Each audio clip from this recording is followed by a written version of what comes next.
Welcome back to the Rose Bros podcast. This episode, we are joined by Cory Dosdall, president of Ascend EcoTech, a wastewater cleaning and purifying business primarily focused on industrial applications. Ascend provides sustainable chemistry solutions so that water used in everything from pulp and paper to oil and gas, agriculture, and mining is left in a state that allows it to be reused again. Instead of using synthetic chemicals to purify water, Ascend has created a natural mixture that is environmentally friendly. The goal of Ascend is to allow companies to be able to reuse all water 100% instead of having to constantly use fresh water in their day-to-day operations. We sat down for a smooth cup of Rose Bros coffee and discussed the problem of contaminated water used in industry, how water purification technology is improving, the challenges of using fresh water in industry, giving back to the environment while making a profit, and a lot more. Also, this week's podcast is brought to you by A1 Media. Looking to grow your business online?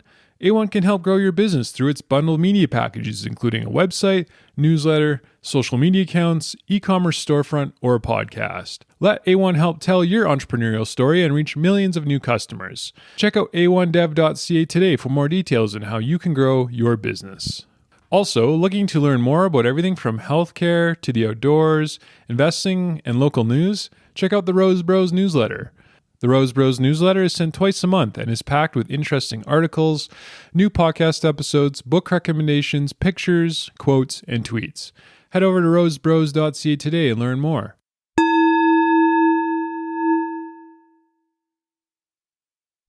We can start recording. Okay. Cory Dosdall, you are the president of Ascend EcoTech. That's correct, I am. Thanks for doing this. You're welcome. I really appreciate your time. You are also a very good hockey player. A long time ago. I was playing beer league last night, and I had to hobble up the stairs to get into the lab today. WHL. 5 years in the WHL. Yeah, I started in Regina. I spent 3 years in Tri-Cities, and then I came back and played my last year with the Pats in 93, 94. And then I went on, I started doing classes at the University of Regina while I was playing and finished off my business degree there. And after I was done playing hockey in Regina, I decided to look for a job. And unfortunately, back then, there was a lot of life insurance sales opportunities and what have you. So I thought, I'm going to try something else. And I'd always really enjoyed living in the States. So I went and tried out and made the Wichita Thunder. I played down there for 2 years. After that, I had met my first wife down there, so I wanted to do something a little more lucrative than playing in the East Coast Hockey League. And I became a stockbroker with Solomon Smith Barney for 5 or 6 years. And then, unfortunately, my marriage didn't last, so I decided to come back to Canada. And everybody had lived in Regina was now in Calgary, so it was an easy transition here. And I've been here since 2001. What is Ascend EcoTech?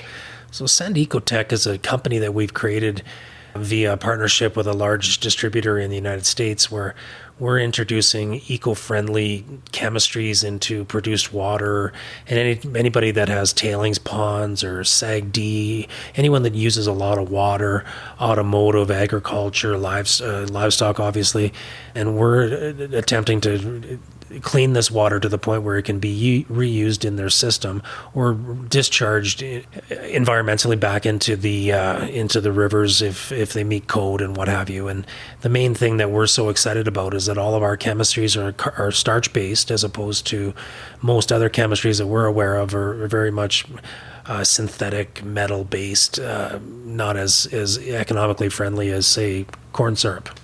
And that's one of our calling points, and we're very proud of that. And we want to help companies manage their ESG scores, and hopefully we can do a small part in keeping some trucks off the road that are using gasoline and all the different things that are the issues in today's world. Did you spot a market opportunity? Were you being kind of passionate about water and ESG for a while? Or? Well, we've been interested in the space for some time, and since I left being a stockbroker, I've been a venture capitalist in Calgary for 20 years, and we've put a significant amount of capital into this to get it to where it is. And we just see that, you have to not have a Twitter or a newspaper to know that where the trend is going environmentally. And when we found these products, and We were very excited to introduce them, and we think that, it's something that can be, a real benefit and then leave a good footprint for the environment. In a nutshell, you take the product, add it to dirty water, and at the end of the process, it comes out clean? Yeah, like we've had some of the most disgusting looking samples, and some of them I did, especially with some tailings ponds that we've been able to treat. I didn't even know there was water in it. And at the end, we're able to knock all of the solids out. The solids fall to the bottom, and then the solids are then removed from the composition and disposed of or repurposed. Some people have talked about using it to create concrete or different things along those lines. But for the most part, it's buried. It's kind of in the R&D stage right now. Well, not really. What we're at now is we're focused on commercialization. Our R&D has been mostly completed. Our partner that we purchased the products from, the chemistry company, is a 57-year-old company out of Chicago. They're doing substantial sales. They've been awesome in helping us with different data points and the research that most people need to allow you into a site. Like some of these sites that we're looking at are very multi-billion type infrastructures, and they just don't let anybody in there to try a new potion. And so it's nice to have the backing of the science and the experience that our partners have. Would you say the oil and gas market is the biggest market? The oil and gas market is the most interesting, and that would be because the volumes are just so enormous. And if anybody ever has a time to do a little research on, say, an oil sand operation in northern Alberta, the amount of bitumen and water that's taken to mine the oil off the sands is incredible. And like it's in the millions of barrels a day for water, and just over 1 million of barrels a day for water, and they're producing 500,000-600,000 barrels of bitumen a day. So it's massive operations with small cities that live up there in those camps, and it's big money. And the idea is just to create a cleaner water product at the end of the day. We want them to be able to repurchase as much water as possible because, and rightly so, they're having more and more difficulty pulling fresh water out of the Athabasca River, which as a Canadian, that if you're biased at all, it's not the oil and gas industry's water, it's the citizens of Canada's water. And so I think it's their duty to repurpose as much water as they can, and they're moving in that direction now, a little bit by force, I think. But it's a good environment for everybody, especially for Canadians and our fresh water. To paint a picture of the business, if you guys were selling widgets, how would you describe the product in terms of a widget? It's made in a lab and then added to the water, sort of in a... So what we have is we generally ask our clients and prospects to send us their sample. And we've got 10, 12 products, and everybody's water is dramatically different from somewhere in British Columbia, say Fort St. John, or somewhere in Grand Prairie in Alberta. The water composition is very different. And so not unlike a hot tub where you have to manage your pH levels, and maybe some person has more body sweat than another, or whatever the reason that their pH levels are off in the hot tub, you may have to add more chemical or less chemical depending on the composition. So we create a solution in our lab that is designed to manage the client and his personal needs. Again, no different than a psychologist, I would say. Everybody's got a different problem. You design the product, create the, batch, and then send it up to the physical site? Correct. It would be sent up to the physical site. We create the potion, or the mixture, I guess is a better word, that fits their formation water, and then it would go directly to them, and it would be applied at their facility with their staff. What's gone into creating the labs and all the R&D and the facilities and all that? Has been a major investment? Is it a major footprint? Well, it felt like a major investment for me and my two partners. There's three of us that own this, and we've been paying monthly to keep the doors open for a while. We've just recently, in the last few months, added to the income statement as opposed to just the balance sheet and on the shareholder loan and equity side. But the bigger scheme, it hasn't been super capital intensive. We've been able to acquire a lab, which has been instrumental in our growth. We've been able to leverage off of the experience of our partner down in the States and the mistakes they've made. And there's a whole lot that goes into the logistical side of this business with shipping of totes, and now especially with border crossing backups, and rail cars are hard to get, and some of our clients are experiencing supply chain issues and unable to source scale inhibitors and different things along those lines. So that's been a benefit for us too, is that, we've spent a lot of time and money in securing those relationships, and our supply chain currently is solid, and we're able to provide the chemicals that some others aren't, which is creating some opportunities too. This is kind of at the venture stage, it sounds like right now, but the idea is to make a profit one day. Yeah, we're excited in the fact that when you make a sale, it's not like selling a sandwich. It's a residual based income that comes in. The wells never shut off. They run 24/7. The chemicals that are required either for the scale inhibitor to manage and repurpose the water, and it never ends. The pumps go up and down on Christmas Eve, on your birthday, and every other day of the year. So it's very residual. It seems to be a sticky process where once you get in and you service your client, they turn into long-term clients. And so quickly the revenue stream hockey sticks. It would be an example of eco-capitalism, similar to Mike Rutherford at Rundle Eco-Services, shout out, where the idea is to help the environment and make a profit. Well, Mike's doing great stuff over there. I mean, they're taking those liners and recycling them. And again, that's very similar to what we're doing. And we're excited that we're going to have a partnership with them, and where they're going to have our products available for distribution to their clients. And they're just awesome people to work with over there. Do you think of it that way from an eco-capitalism perspective? Or?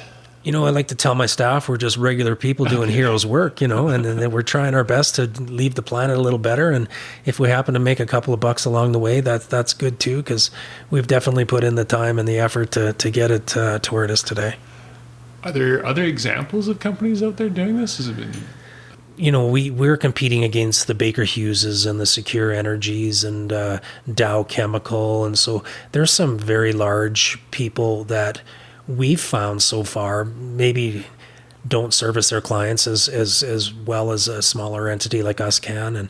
And some of the clients that we see that are $500,000 to $1 million spends a year in chemical, they don't seem to get the time of day from these people, and we're going to try to market to them, and we call them the low-hanging fruit, but they're the little guy that needs a little bit of service, and that's a lot of the feedback we're getting, is they're looking for someone to have a relationship with, and they really are attracted to the eco-friendly cornstarch agricultural product that we offer that isn't going to hurt the environment because it looks good on them, and most people have a social conscience, and it's been well received. How hard is it to differentiate your product when, for example, someone like Baker Hughes sees it or gets a hold of the idea and they start making it? Is it difficult to keep it proprietary? Well, thankfully, through our partnership, we've got all of our products are patented and protected in that regard. Now, with that being said, there's patent law is a tricky area that I don't want to get into, but there's a lot of different chemistries that have been around since the 1900s that people use and rebrand. And what we do can also be done with synthetic chemistries, but we feel that we have a cost advantage. We feel that we have less chemical that needs to be added, and again, at the end, we're not putting metallic binding chemicals into the ground like these other guys are. So it's kind of a synthetic versus natural solution. We're a natural solution. And at the end of the day, you guys make your margin off volume of products sold back to the companies. This is a volume business, and depending on the client and the product, generally we charge on a flow through basis. And so if a person is cleaning 1,000 barrels a day, it usually is priced out on that volume. So once you've sold all your product, paid for all your fixed costs, that's where the profit will come in the end. Yeah, and with the infrastructure we have currently, I don't like it. It's very scalable. Like our fixed costs are reasonable, and then of course, as I talked about a minute ago, the stickier the clients seem to stick, and you stack a couple of decent orders on top of each other, and it's a great little business. What's the biggest opportunity for Ascend going forward? Well, the biggest opportunity, we're very interested in getting more into the mining sector. The oil and gas is wonderful. The volumes are as high as any industry we know of in the world. And one of the weaknesses I think we've had as a sales team is we've focused solely on oil and gas, at least at the start. And those are big eggs to crack. The sales process is long. You have to show everybody a lot of results before they'll let you in. But with that being said, there's a lot of tailings ponds and different mining operations all throughout British Columbia, Alberta, Saskatchewan. Potash is another one. We're going to be focusing our marketing efforts in the Q1 of this year very much on the mining sector. Lithium too, I would imagine. It's hot. Mm-hmm. Like, the batteries for the EV cars, that's not going to go away. There, you've probably seen pictures of what a lithium mine looks like, and they have a bit of an uphill battle in terms of eco marketing and what that looks like as opposed to an oil sands site or a regular oil and gas site. Lithium, gold, copper, silver, all of these inflationary metals where a lot of people are putting capital into these sectors to hopefully offset some of the inflationary pressures we're seeing. I don't see that abating anytime soon. And so the mining sector is just a great place to be right now.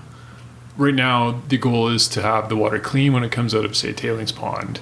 How close are you guys, or is the industry in general, to having that happen where the water comes out totally clean? Well, currently we're not aware of a one chemical procedure that fixes the problem, although we do feel like, and we've got a large pilot that we're about to announce with a pretty major company to try and clean up their tailings, that we have found a solution.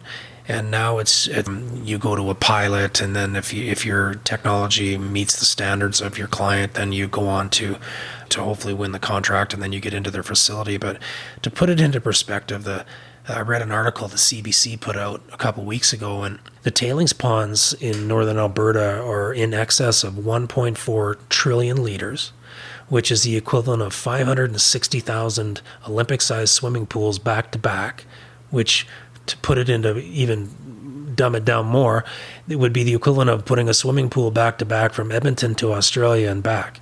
Mm-hmm. That's a lot of problem up there. And what's happening is these tailings ponds have been sitting up there for 50 and 60 years, and it's creating these methane bubbles that are coming to the top, and they're making it very difficult for some of the major players up there to meet their ESG requirements because of this. And then that ethanol that goes into the atmosphere is killing birds and obviously creating problems for the ozone layer. So there's a push to fix this problem. I don't think it's 100% voluntary, but it's coming, and so it should be. Like, that's a problem. Big problem, big opportunity. Big problem, big opportunity. It's been a problem for quite some time.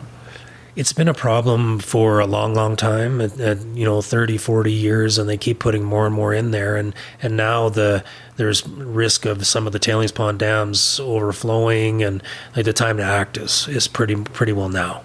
And the technology's slowly been getting better? Well, there's when you are talking about that kind of volume, and that's an outflow expense, almost like a surcharge to your business. It hasn't been a high priority because it's not a revenue generating opportunity. It's a negative cash flow opportunity. And so it's our understanding now that it's just not optional. It's more like car insurance. Like, either you fix it or you're getting shut down. We've all heard the different rumblings from Ottawa about them hoping to phase out the oil sands as quick as possible. And so you can just imagine the pressure they're under to go above and beyond the call of duty on the environment. And that's why the last few years the technology seems to be getting better, is because the problem is becoming louder and there's more pressure on the companies to deal with the You need to come up there with a solution that takes care of something that, when it comes out of the tailings ponds, it generally looks like porridge. Yeah. Like I said, I didn't even know there was water in the first couple of samples. And you also have to do it economically because, people can't go out of business to clean these ponds. And so it's a double-edged sword in that regard, and we really feel comfortable that, based on what we've seen so far, that our input costs are a lot lower than any current solutions that we've been able to source. Is there a solution out there that may cost a fortune that does work? There is, but it's super expensive. And it's also back to the three, four, five chemicals that you need to put in. And we believe that we found a pretty tight solution that's cost effective, where it has a 2-chemical solution, both being starch-based technologies. So it is possible. It's just in the past it's cost Correct. too much money. Correct. It's like going on a spaceship ride with Jeff Bezos. It's possible, but you need about $15 million. So the solution that Ascend is offering is cheaper and natural. Yes. And our marketing efforts have been heavy into trying to get, in fact, we've got one person that we brought on staff that's been working with one of the main groups up there, and we're 3 years into the process of testing and trial and error, and we believe now that we've got something that's very commercial. If you did have something commercial, would it be a huge investment to scale it up, or is it? Well, I've been able to arrange financing through our vendor so if we had to, we're talking about a couple $1 million a month worth of chemicals that would need to be on hand. And so that created a problem for a small company, but we were able to get product financing for that. And so we're ready to go. It seemed like if you did get something going, it might be a challenge to scale. The money's there, obviously. And we would be able to fill that order. And that's we're very proud of that. What's been the biggest challenge for Ascend so far? COVID wasn't so good. We had a product line that we were, happy with and what have you, and we were told that the input ingredients that come out of China were no longer available, and they're not sure when they will be available again, and so that created the pivot, which ended up being the best thing that we're able to do in the last year. Is it forced us to find an alternative chemicals, and we were able to partner with these guys, and now we've got something that we don't know of anyone else that has. It's something that it's on the front page of everybody's to-do list, is get greener. If people want to learn more about Ascend, where can they find the company info? They can go to our website at www.ascendecotech.com, or shoot us a line. My number is on the website. We're happy to talk about it anytime, and we're definitely open for business. Awesome. Well, I think that covers the grounds on Ascend and Ascend EcoTech and what you guys are up to and how the product works, the opportunities, challenges. Thank you. Bob's your uncle. Thanks. I appreciate it. Take care.